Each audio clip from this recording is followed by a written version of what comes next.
faça valer a sua vida. Faça a sua vida valer a pena. Sabe, eu não sei quando foi a última vez que você olhou para o céu, contemplou a natureza, olhou a criação, né? Talvez hoje você vai dizer, puxa, hoje choveu, né? Graças a Deus deu uma amenizada no tempo, pelo menos para mim é bom, né? Porque, cara, o calorzão que sempre estava fazendo. Mas, se você puder contemplar um pouco daquilo que Deus fez, daquilo que Deus é, e você olha para a natureza, olha para tudo aquilo, e daí você pode pensar assim, puxa, como isso tem valor, mas mais do que isso, como a sua vida tem valor. Sua vida tem um valor enorme, um valor muito grande, você não consegue nem imaginar. Talvez você até pense assim, puxa, minha vida não vale nada. Eu queria desistir. Pare imediatamente de pensar assim. Pare. Você não precisa pensar dessa forma. Talvez você diga, ninguém se importa comigo. Talvez alguém, passe isso na sua cabeça, mas a pergunta é, quem te disse isso? Quem te disse que ninguém se importa com você? É uma pergunta que você precisa fazer, porque isso é uma mentira, isso não é uma verdade. A verdade que eu quero te dizer hoje é que Jesus se entregou por mim e por você. Isso significa que nós temos um valor muito grande, ao ponto de Jesus vir aqui nessa terra, pisar nesse mundo, nesse chão no qual nós pisamos, e Ele morrer numa cruz, pagar a sua vida por sua vida, por minha vida. Isso não tem preço. Portanto, você tem um valor muito enorme, muito grande. Você é valoroso. Então, não desista de viver. Existe uma longa estrada para a sua vida. Uma longa estrada de bênção, uma longa estrada de vitória. Então, não desista de viver. Tá? Viva dessa forma, faça a sua vida. Você é júnior, você é adolescente, você tem uma vida enorme, uma estrada enorme pela frente. Faça valer a pena, faça valer aquilo que Jesus fez na sua vida. Amém? Amém. Eu gostaria de saber quem aqui está com o seu RG aqui. Tem alguém com o seu RG? Por favor, você pode trazer uma pessoa, traz o seu RG aqui para mim, por favor. Galera, vocês precisam andar com RG, porque não é para acontecer alguma coisa, mas tem que andar com algum documento, ou então ter o documento no celular para aqueles que têm. Quem tem um RG aqui? O Jonathan? Então, beleza, Jonathan. Já fica aqui só por ter trazido um bombonzinho para você. É você mesmo aqui, cara? Tinha uns 8 anos. Aqui, tinha que olhar aqui, isso aqui é o RG. Essa é a identidade do Jonathan Correia Lima. Diz aqui que o pai dele é o Isomar. É isso mesmo? Aí, você crê? Isso aí, né? Tá ali, Tá aí o pai, cadê o pai? Tá ali, tá lá, então tá bom. O pai, Isomar, a mãe, Amarilda, muito bem, natural. Rapaz, você é gringo? Rapaz, aqui, diz aqui, naturalidade do cara que ele é gringo. Ele é dos EUA, Estados Unidos. Ele é dos EUA. E aqui, nascido em 23/2. Esse aqui é o RG. É a identidade dele. Mas sabe o que acontece? Aqui está a foto dele, que nem ele falou, o Jonathan falou que essa foto tinha o quê? Uns 8 anos, coisa assim. Nesse RG diz quem ele é, diz o nome do pai, nome da mãe, a sua naturalidade, onde ele nasceu. Então, como aqui está escrito, e ele também confirma, nasceu nos Estados Unidos. Mas sabe o que acontece? Às vezes, dentro do nosso RG, da nossa vida, às vezes a gente não tem a certeza de quem nós somos. Porque aqui é um documento que diz quem ele é. Mas vamos pensar em outras circunstâncias da vida, às vezes nós não sabemos. E aí Satanás, sabe o que ele faz? Ele tenta roubar a nossa identidade. Ele tenta roubar aqui, está vendo? Então, é como eu estou colocando aqui uma fita isolante. E essa fita, quando ele tenta roubar a nossa identidade, ele tenta nos roubar com pensamentos, você não consegue, você não presta, ele tenta destruir os teus pensamentos, destruir quem você é. E ele vai fazendo isso com vários tipos de pensamento e coisas que você começa a imaginar, e daqui a pouco aqui, ó, que nem essa foto aqui, ela começa a desaparecer. Ela não aparece mais, e aí, vamos dizer assim, a identidade do Jonathan começa a desaparecer, começa a sumir. Mas a boa notícia que eu quero te trazer hoje é que, apesar de muitas vezes pessoas, você talvez ter pensado isso algum dia da sua vida, não saber exatamente quem você é, Jesus, ele vem e começa a tirar. Ele começa a descortinar isso, arrancar tudo aquilo que Satanás, seus demônios, através de pensamentos, palavras de outras pessoas, tentam roubar, ele tira, ele arranca fora e restaura a sua identidade. Por isso é importante. O Jonathan, obrigado Jonathan, muito obrigado. O Jonathan hoje já na devocional que ele fez, ele já pregou aqui uma boa coisa. Algo que eu quero compartilhar com vocês hoje é sobre identidade. Ele falou sobre isso. Ele falou aqui sobre identidade. Eu quero trabalhar algumas perguntas com vocês.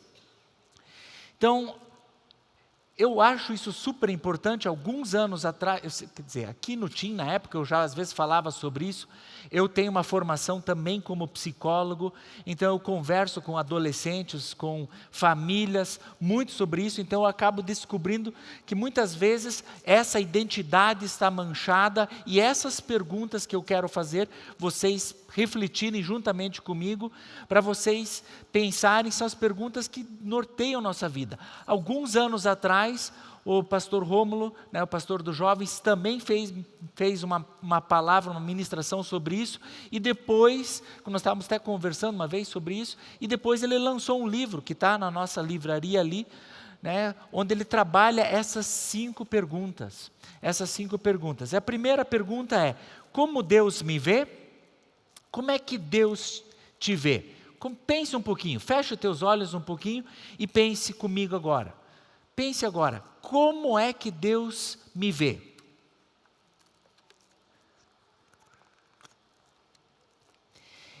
Em Amós, capítulo 3, versículo 3, acreditem, tem Amós na Bíblia, tá?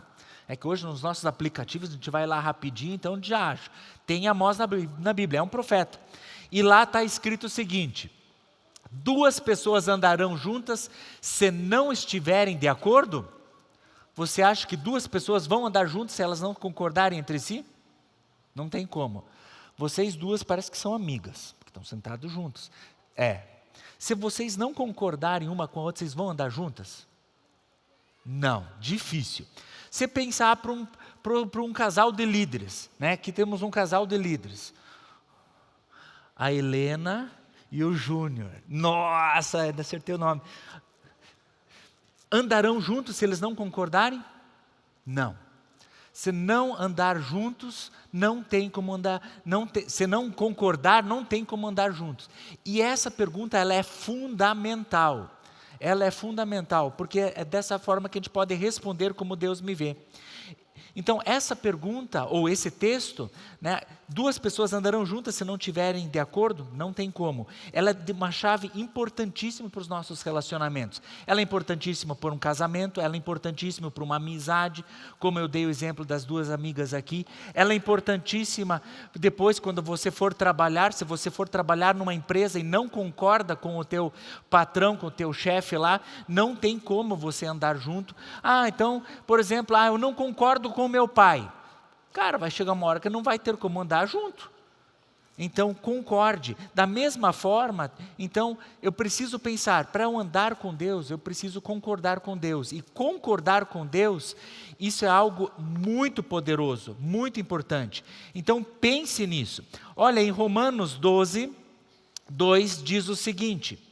Romanos 12, 2 diz: não se amoldem ao padrão deste mundo, mas transformem-se pela renovação da sua mente, para que sejam capazes de experimentar e comprovar a boa, agradável e perfeita vontade de Deus. Então significa que não Não se amoldar é não se colocar da mesma forma que o mundo pensa. Porque às vezes o mundo pensa, vai te dizer, olha, você não presta, você não é ninguém. Você, sabe como eu coloquei no exemplo, que vai cobrindo tua identidade? Não se amolde nisso. Concorde com Deus, conforme como Ele pensa de você. Então isso é importantíssimo. Então nesse versículo a gente tem que pensar e nós temos que entender da seguinte forma: em tempos, nós precisamos renovar a nossa mente, precisamos mudar algumas coisas aqui, para que nós tenhamos o mesmo pensamento, a mesma mentalidade de Deus, e assim experimentar a boa, perfeita e agradável vontade de Deus. Portanto, a pergunta foi: como Deus me vê? Deus te vê santo, Deus te vê como um não pecador, não te vê pecador, Ele te vê como rei e não te vê como escravo, tá bom? Já nós vamos esmiuçar isso um pouquinho mais. Aí a próxima pergunta, que é bem importante, é: ok, como eu vejo Deus? Como é que você vê Deus? Às vezes tem pessoas que enxergam Deus de uma forma totalmente errada. Imaginam Deus como um cara muito duro, um juiz que está lá só para condenar. Errou? Tem que pagar, vai fazer isso, aquilo. Então vê a forma de um Deus muito assim, dura, carrasco, um juiz, um pai tirano. E aí se torna difícil esse relacionamento. Então eu preciso fazer um monte de coisas para merecer o amor de Deus. E não é assim, Deus não é assim. Deus nos tornou filhos, Deus nos tornou livres, Deus nos tornou amados. Então eu não posso vê-lo como um cara mau, mas eu preciso dar crédito a Ele e valorizá-lo. A terceira pergunta é: como eu me vejo? Tá, então como é que Deus me vê? Como que eu vejo Deus? E aí, como eu me vejo? Essa pergunta às vezes complica, porque tem gente, eu não gosto do meu cabelo. Eu não gosto do meu nariz. Então, hoje, graças a Deus, então, tem chapinha, para quem não quer ter cabelo encaracolado, faz chapinha, vai alisando o cabelo. Aí quem tem cabelo liso, faz esqueci o nome do Babyliss, para ficar com o cabelo cacheado. E assim vai. Então, cria-se um monte de coisas que você pode inventar e fazer. Mas como é que você se vê? Às vezes tem gente que não se enxergam com a identidade que Cristo deu para essa pessoa, para cada um. O nosso espírito já recebeu a identidade de Cristo. Mas às vezes na nossa alma, o nosso corpo, a gente não consegue enxergar dessa mesma forma. Então somos filhos de Deus, justificados, santos e perfeitos. Mas você se vê dessa forma? É importante. Você se vê? Quando você se olha no espelho, você consegue ver Jesus no reflexo do espelho? Você consegue se ver? Você consegue ver a Jesus dessa forma? Isso é importante. A quarta pergunta é: como eu vejo os outros? Os outros é um barato, porque quando eu tinha um amigo que na minha infância e adolescência, o cara era muito rico, a casa dele, o terreno da casa dele era a quadra inteira. Então era muito legal. Então na casa dele, logicamente, tinha piscina, tinha quadra de tênis, e a gente andava de kart lá. Então pense, esse cara, todo mundo queria ser amigo dele, porque ele tinha um monte de coisa, tem piscina, tem quadra de esportes, mas a gente jogava tênis lá, andava de kart, fazia um monte de coisa, a gente se divertia, era gostoso. Então às vezes, como é que eu vejo os outros? Quando a pessoa às vezes não tinha tanto dinheiro assim, será que eu quero ser amigo dele, quero amar o meu próximo? Sabe? São perguntas importantes. Só que o valor, o que o Jonathan colocou lá, exemplificando com a palavra do apóstolo Paulo, que tinha todas essas coisas, ele fala: isso não vale nada, isso é como esterco. Esterco é palavra bonita para não ter que falar outra coisa. Então ele falou: isso não vale nada, vale o amor a Deus. Eu preciso ver o meu amigo, a minha amiga, o meu próximo como Deus o vê, como uma pessoa de Deus. Não importa as coisas que ele tem, se ele não tem ou tem, não importa. Não importa, porque tudo isso muda de repente, isso são circunstâncias que depois passam, e depois às vezes nem acaba mudando de lugar, você faz outras amizades, mas como que você vê os outros? Você vê os outros apenas para você pegar as coisas dos outros, ou você vê os outros para poder servir a eles, poder abençoar com aquilo que você tem? né? Ou o que, como que você enxerga os teus amigos? Como é que você enxerga isso? Certamente, em algum momento da sua vida, você talvez já se decepcionou, né, com alguém. E provavelmente já se pegou orando, Deus, castiga aquele cara lá, porque ele foi muito ruim comigo. Deus, manda fogo nele. Ou, em outras palavras, você fala de outro jeito, mas é mais ou menos assim, né? E não é dessa forma como Deus quer que você ame a outra pessoa. A palavra de Deus diz, ame o teu próximo como a ti mesmo. Você se ama, você ama o próximo. Você ama o próximo, ama a si mesmo. Então você precisa cuidar, então é uma lição muito importante, né? Nós precisamos concordar com Deus da forma como Ele vê o próximo. Se Deus fala e Deus nos ensina, ame ao teu próximo como a ti mesmo, faça isso, concorde com Deus e você vai ver os benefícios que Deus tem para a sua vida.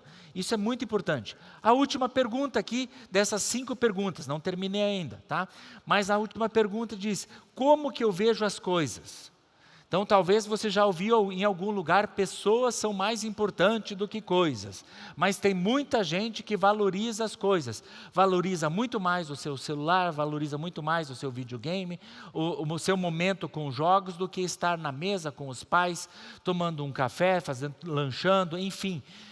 Como que você vê as coisas? Deus nos deu coisas, Deus nos deu bens, Deus nos deu coisas para abençoar vidas, para que isso seja de bênção na sua vida e na vida de outros, tá? Então, eu preciso usar essas coisas para servir ao meu próximo, para abençoar o próximo.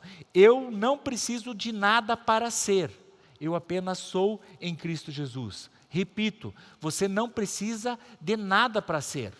Então você não precisa ter, teu pai não precisa ter um maior carrão para te levar lá na escola, você não precisa ter a maior casa dos teus amigos, você não precisa ter um monte de coisas. Você é quem você é da forma como Deus te fez. Isso é muito importante. Então vamos pensar o seguinte, da forma como Deus criou o mundo e criou todas as coisas, tudo começa com Adão. E Adão, quando Deus criou, né, criou a imagem em semelhança, o formou, Adão ele teve uma escolha, um dia ele pecou, ele escolheu viver sem Deus, né? Porque Deus criou Adão, colocou ele num jardim, no Éden, e lá falou, olha, pode usufruir de tudo, e lá ele convivia muito bem, depois com Eva, depois com os animais, com a natureza, com tudo que tinha lá, e tinha um relacionamento muito bom com Deus, extraordinário, todos os dias eles conversavam, eles tinham um relacionamento íntimo, maravilhoso com os dois, né?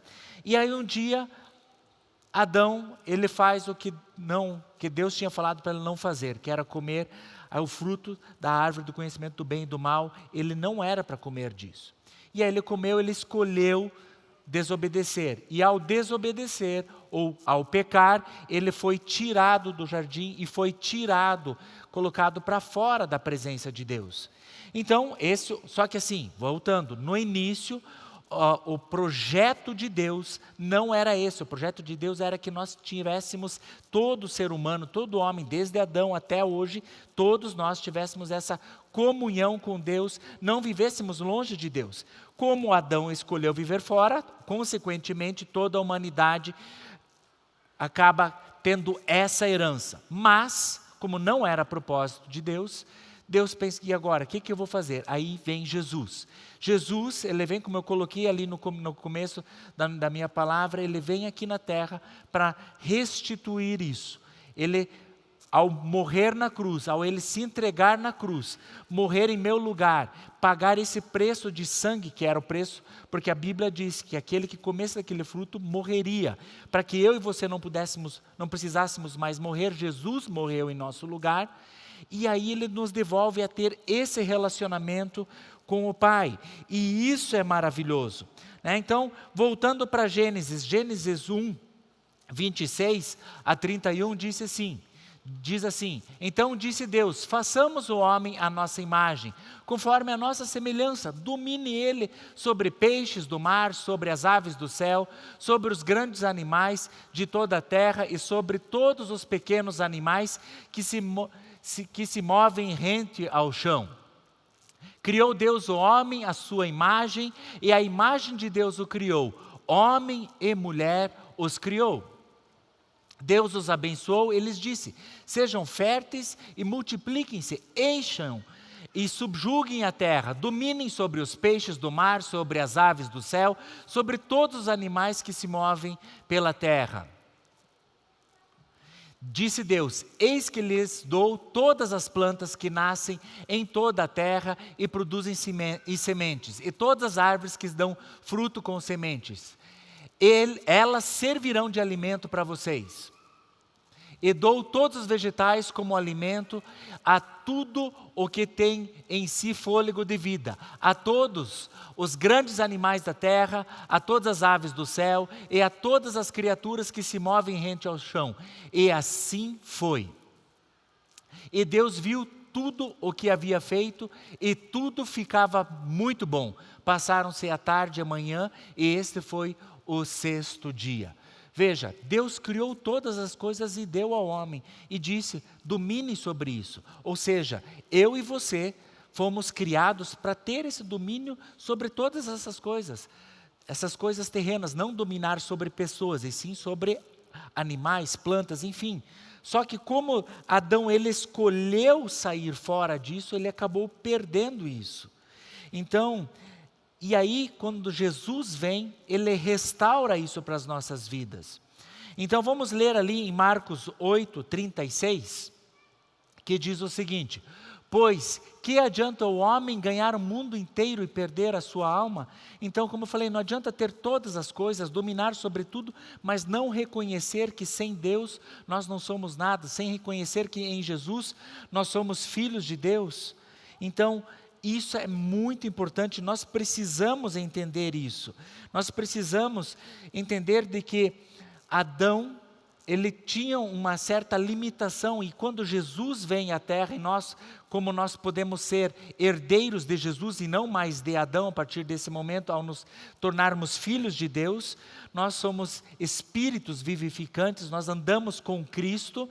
Então as coisas terrenas já não mais dominam sobre as nossas vidas, nós é que dominamos sobre elas. Então, eu e você, nós fomos criados para exercer governo, exercer um papel de rei e sacerdote, que a gente fala aqui na igreja.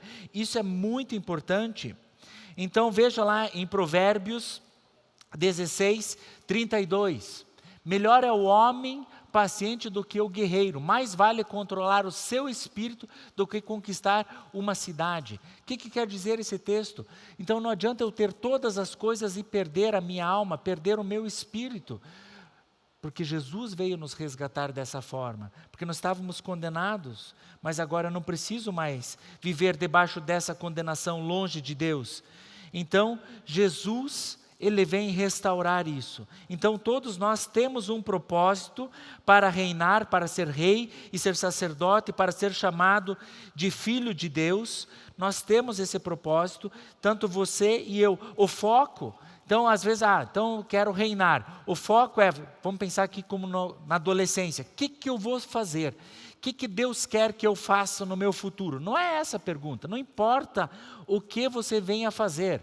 Olha, você pode ser um pedreiro, você vai reinar e governar como um pedreiro, você vai fazer as construções, seja de uma casa, de um prédio, de um palácio, seja o que você for construir como um construtor, desde pedreiro a um engenheiro, você estará governando e reinando sobre isso, porque você é filho de Deus. Eu vou ser médico, vou ser um advogado, vou ser professora, vou ser uma dona de casa, vou ser motorista de ônibus, não importa a profissão, você pode escolher qualquer profissão, você vai exercer governo e vai reinar com Deus, com Cristo, aonde você estiver, com aquilo que você estiver, naquilo que você estiver nas suas mãos. Para fazer, você vai fazer. Mas como é que eu reino? Como é que eu exerço domínio sobre todas as coisas? Porque você foi criado, Deus te vê como rei, como sacerdote, você precisa se ver dessa forma, e você vai fazer isso como? Declarando a palavra, falando. Então, por exemplo, quando a tua mãe fala, Gabriel, vai lavar louça? Você diz, não, mãe, não estou afim. Você está declarando uma palavra. E quando a mãe fala, Gabriel, vai lavar a louça. Sim, mãe, daqui a pouco eu já estou indo. E realmente você vai, você está declarando, você está fazendo. Então é importantíssimo essa questão de declarar. Nós temos ouvido aqui nos domingos, né? A nossa boca, a nossa palavra tem o domínio sobre, né, tem o poder de declarar palavras boas, palavras ruins, palavras de vida, palavras de morte. Né? Então a nossa língua tem um poder muito grande. Então você precisa dominar a sua língua. Vamos ler em Tiago 3, 2. Tiago 3, versículo 2. Diz, todos tropeçamos de muitas maneiras. Se alguém não tropeça no falar, tal homem é perfeito, sendo também capaz de dominar todo o seu corpo. Em outras palavras, a pessoa, você que governa bem a sua língua, as suas palavras, você governa muito bem o seu corpo. Aquele cara que sai xingando todo mundo, falando mal, falando palavras ruins, falando palavras que não são de bênção, ele sofre no seu corpo, ele tem outros problemas. Você precisa ter esse controle sobre a sua língua para reinar sobre as coisas. Veja em Marcos 11, 12 e 14, Jesus, ele falava, né? Ele falava. No dia seguinte, quando estava saindo de Betânia, Jesus teve fome. E vamos falar assim, em Gênesis, quando Deus falou, converse, fale, domine sobre todas as coisas, você podia dominar sobre plantas, você dominava sobre animais. Nesse texto, na sequência do texto, do 12 ao 14, segue para mim, acho que isso. Diz o seguinte, vendo à distância uma figueira com folhas, foi ver se encontraria nela algum fruto. Aproximou-se dela, nada encontrou a não ser folhas, porque não era tempo de figos. Então lhe disse, ninguém mais coma do seu fruto. E seus discípulos ouviram dizer isto. No dia seguinte, sabe o que acontece? Os discípulos passam lá e veem aquela planta seca. Porque a planta que produz figos, ela existe para produzir figo. Se Jesus falou, que não nasça mais figo de você, não tem mais motivo de vida. Ela morreu. Então Jesus, ele podia falar com as plantas. Jesus, ele falava com o mar. Né? Então, só contando a história, em Marcos capítulo 4, 39 a 41, onde teve uma grande tempestade, Jesus com os discípulos naquele barco, e o barco, vento para cá, vento para lá, tentando derrubar. Jesus ele chega para o mar, para o vento, e manda o vento se acalmar, a tempestade, naquele momento, ela para e eles chegam ao seu destino. Então Jesus, ele fala também para o mar, ele falou e ele reinou sobre isso. Essas passagens me faz lembrar muito as Crônicas de Nárnia. Não sei quantos assistiram. Se você não assistiu ainda, até esqueci de verificar, mas eu acho que tem no Netflix. Queria ter verificado, né, se tinha ainda na Netflix. Aproveita o feriado aí que tem, assista essas crônicas. Vale muito a pena. C.S. Lewis faz uma analogia muito boa nesse sentido. Assista. Então me fez lembrar onde, né, lá se falava com plantas, se falava com animais, se reinava sobre isso. Portanto, você e eu fomos criados para reinar com Cristo. E reinar é falando, é declarando a palavra de Deus. Então lembre-se, você foi criado para reinar. Você é rei, você é sacerdote, Deus te vê dessa forma, enxergue Deus dessa forma, enxergue as outras pessoas dessa mesma forma, enxergue as coisas que Deus deposita nas suas mãos para abençoar outras pessoas. O pessoal do louvor já pode subir novamente, já estou encerrando aqui. Eu quero que você saia daqui tendo a certeza de que você se assenta com Cristo no trono para reinar com Ele, juntamente nas regiões celestiais, como está em Efésios 2:6. E você isso é muito importante, sobre a sua identidade. Você é filho amado de Deus, você é criado por Deus. Lembra na dinâmica, né, que eu mostrei aqui da identidade? Satanás tentou fazer a mesma coisa com Jesus. Jesus, né, estava lá, depois de um tempo de jejum, ele foi levado para o deserto, e aí Satanás chegou e falou assim: olha, Jesus, se você for filho de Deus, então faça isso, faça aquilo outro. Você às vezes pode receber essa proposta: se você for filho de Deus, faça isso, faça aquilo. E Jesus disse, assim está escrito na sua palavra, não tentarás o seu Deus.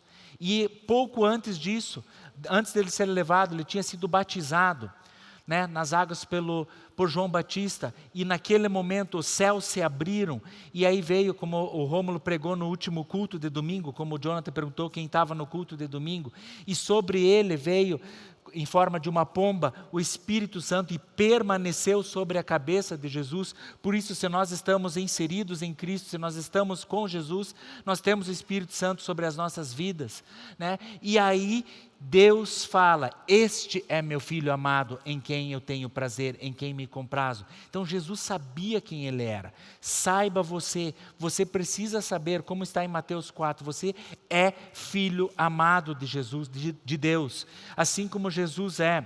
Você é criação e você é criado à imagem e semelhança de Deus, você é uma nova criação, você é filho, você é herdeiro de Deus, existe um tesouro particular de Deus em você, existe criatividade em sua vida, porque o Espírito Santo de Deus está em você, e se o Espírito Santo de Deus que está em você, que criou todas as coisas, existe criatividade sobre a sua vida.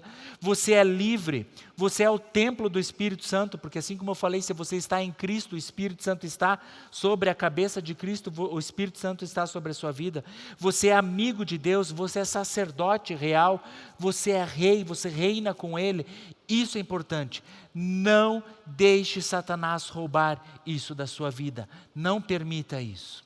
Não permita isso. Quero te convidar a se colocar em pé nesse momento.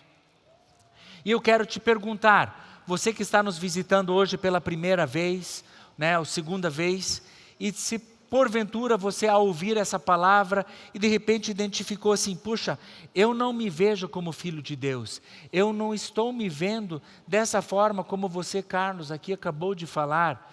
Eu quero te dar a oportunidade de que você possa experimentar hoje a sua vida sendo transformada, a sua vida mudada, porque Cristo, Jesus Cristo, quer ser o seu Senhor, quer habitar em você, e ao momento que você diz: sim, Jesus, vem morar em minha vida, eu quero te receber, porque a palavra de Deus diz: todos aqueles quantos o receberam e creram, eles são filhos de Deus. Para eu me tornar filho de Deus, eu preciso receber a Jesus e crer que Ele é filho de Deus, então da mesma forma eu me torno filho de Deus. Então não importa o que você fez, o que já aconteceu na tua vida, não importa. Você hoje pode dizer: Jesus, eu quero você na minha vida. Espírito Santo, venha habitar em minha vida, venha ser o meu guia, venha ser o meu consolador, a pessoa que me ajuda em toda e qualquer circunstância.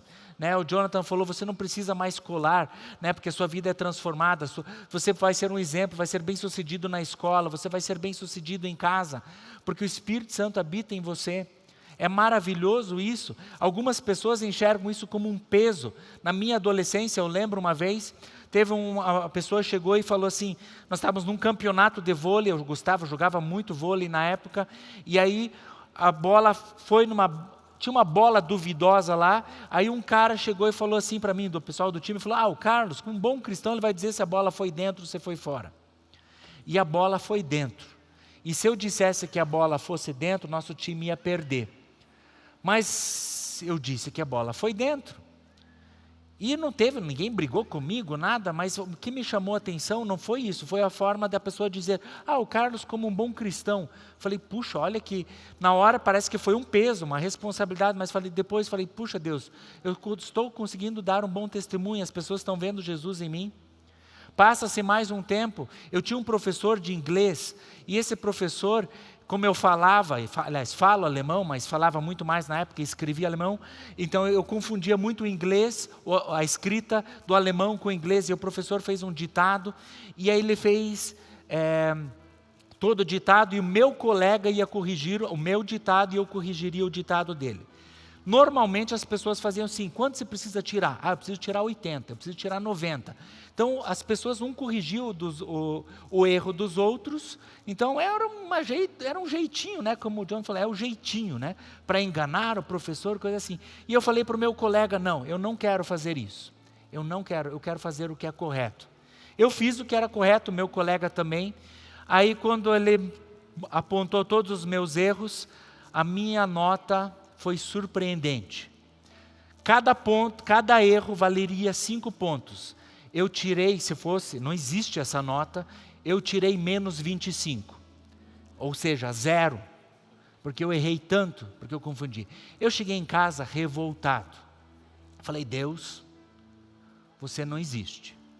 É impossível, porque eu estou querendo fazer o que é certo. Eu pedi para o Espírito Santo, me ajude. Espírito Santo, parece que não fazia sentido. Eu fiquei muito bravo com Deus, eu sei que eu chorei.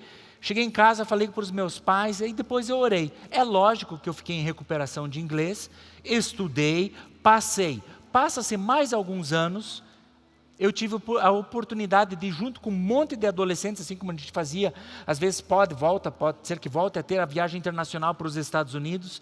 Eu fui para os Estados Unidos, como adolescente. Quando eu estou pisando no avião, entrando no avião para ir para os Estados Unidos, sabe, Deus me faz voltar naquele dia, sabe aquele filme? E fala: você me honrou naquele dia. Ele me lembrou do menos 25.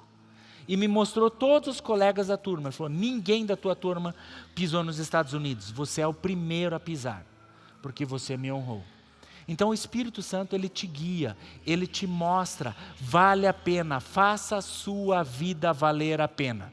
Então a pergunta é agora: você quer receber a Jesus? Você quer conhecer a Jesus como o seu Senhor e Salvador? Erga uma das suas mãos. Erga uma das suas mãos. Se alguém quer receber a Jesus hoje, aqui, dizer: Deus, eu creio que Tu és o Filho de Deus, eu quero andar contigo. Se alguém quiser fazer isso, erga alguma das suas mãos agora. Há alguém? Não? Que bom que você já está andando com Cristo. Faça sua vida valer a pena. Faça sua vida valer a pena. Creia, receba a identidade que Cristo tem para a sua vida. Você nasceu para reinar, você nasceu para governar, você é rei e sacerdote. Essa é a sua identidade. Não permita que Satanás ou que ninguém roube isso de você, porque você é filho de Deus, você é filho amado de Deus, você é uma bênção. Amém? Amém. Vamos orar. Depois nós podemos louvar ao Senhor. Deus, muito obrigado. Muito obrigado, ó Pai, porque nós pudemos ouvir hoje que nós podemos concordar contigo. E a sua palavra nos mostra que nós somos filhos amados, porque se nós cremos em Ti, Jesus. Sua palavra nos mostra que nós somos sacerdotes, Sua palavra nos mostra que nós somos reis, Sua palavra nos mostra que somos filhos amados, Sua palavra diz que nós somos mais que vencedores, Sua palavra nos mostra, nos incentiva a fazer que a nossa vida pode ser feita, pode valer muito a pena ser vivida. Nós não precisamos desistir das nossas vidas. Deus, muito obrigado. Obrigado, ó Pai, porque o Senhor anda conosco. Obrigado pelo Teu Espírito Santo, que é um Espírito que nos ensina, que nos exorta, que nos mostra o caminho. A Sua palavra é o caminho. Você é o caminho, você é a verdade, você é vida. Deus, muito obrigado. Obrigado, ó Pai, porque nós podemos exalar a Sua vida, nós podemos, assim como quando a gente espreme um limão, sai a limonada, se a gente fosse espremido, nós poderíamos ter a certeza que sai de nós o Espírito Santo de Deus. Eu oro, Pai, para que isso aconteça cada dia mais na vida de cada junior, na vida de cada adolescente, na vida de cada irmão e irmã que aqui está, que eles possam experimentar a boa, agradável e perfeita vontade de Deus. Muito obrigado. Eu declaro que Satanás não tem poder de roubar a identidade, de roubar aquilo que foi declarado sobre a vida de cada pessoa aqui, em nome de Cristo Jesus. Amém e amém. Vamos louvar ao Senhor, nosso Deus. Glória a Deus. Amém. Obrigado, queridos.